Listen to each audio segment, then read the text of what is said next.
Well, here it is, the best sounding performance SUV you can buy for under $150,000. Of course, I'm talking about the all-new Jaguar SVR. This is the F-Pace model. It's got a 5-litre supercharged V8, 405 kilowatts, 680 newton meters of torque. It looks fantastic and it sounds even better.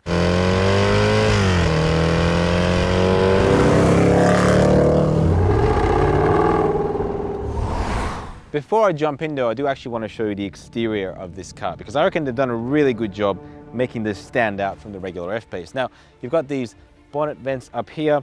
You've got different sort of styling down here. I do love the black on this, and I'm really a big fan of that SVR badge. It really does set it apart. And if you come around here, you'll see these optional 22-inch wheels. The standard car gets 21s, but I reckon you'd be mad not to get these.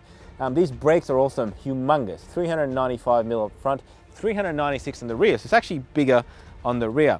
Air vents here, these are all functional, so it's not just for show. Really nice side skirts along here. They could be painted, you know, I reckon they could be painted, but hey, let's not debate that. Come to the back, and that's my favorite part of this car because I think it really sets it off. You've got these giant quad exhausts here, and honestly, because of the noise of this thing, I reckon these exhausts are exactly the size they should be. And when I turn it on in a few minutes, you'll see exactly why they look like that. The interior is a little bit different to the outside.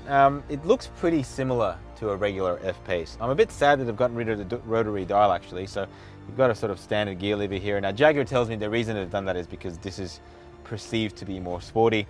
I don't know about that. The steering wheel, SVR default steering wheel, really nice paddles. I do love these seats. They're actually a lot more comfortable than they look. In terms of infotainment, the F-Pace still hasn't got the update that we might see in the Range Rover Fallah or the Jaguar XE with the dual floating screens, but this is still pretty good. It looks really nice in here. Certainly does the job. So let's turn it on and see what it sounds like.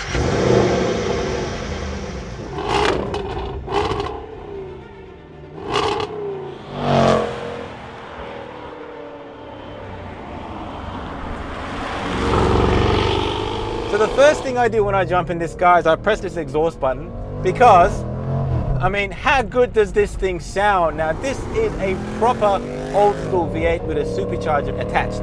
Most modern performance SUVs that compete with this are all turbocharged, and that obviously kills the sound.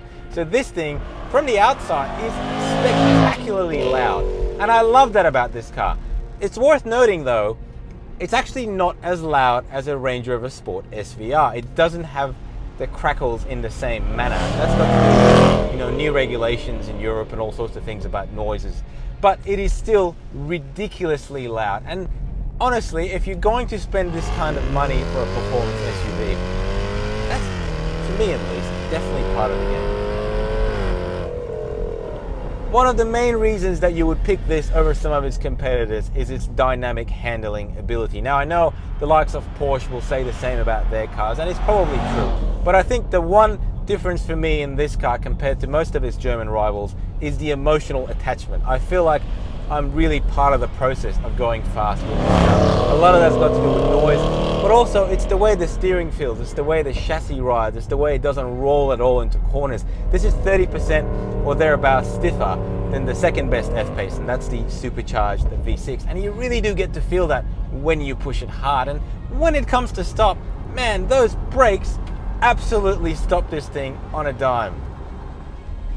As much as a wildcat as this F-Pace SVR is, if I just put it into comfort mode and turn off the exhaust, it's really quiet. And how refined is it? You can barely hear anything.